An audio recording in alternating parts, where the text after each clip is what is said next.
Jaga.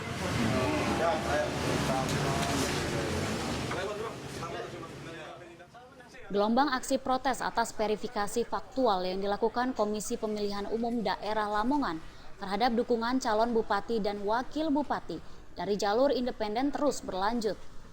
Setelah sebelumnya puluhan masyarakat dari berbagai kecamatan mendatangi KPUD, kali ini sebagai tindak lanjut dari banyaknya temuan pelanggaran pemilu, puluhan masyarakat dari berbagai kecamatan mendatangi kantor Panitia Pengawas Kabupaten atau Panwaskap.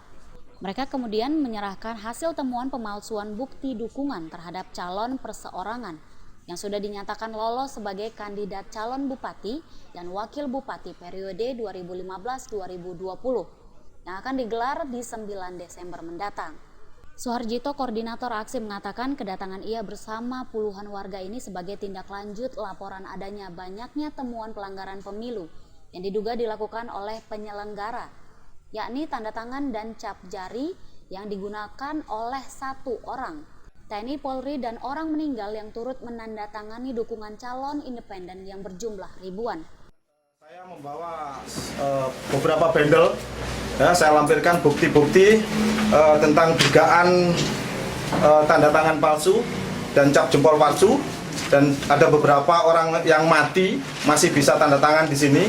Ada yang berdomisili di Kalimantan sudah pindah juga tanda tangan. Dan ditemukan juga ada TNI, Polri, PNS, dan bahkan penyelenggara pemilu dimasukkan di dalam syarat dukungan daripada calon perseorangan. Sementara itu, Tony Wijaya, Ketua Panwaskap Lamongan, mengatakan atas laporan yang diterimanya akan dilakukan pengkajian serta dilakukan data pembanding untuk mengetahui benar atau tidaknya. Tetap semua laporan nanti akan kami kasih dulu. Jadi data yang ada itu kita cermati, kita lihat perkembangannya, dan kita juga akan punya data pembanding yang lain. Prinsipnya semua laporan masyarakat akan kita layani.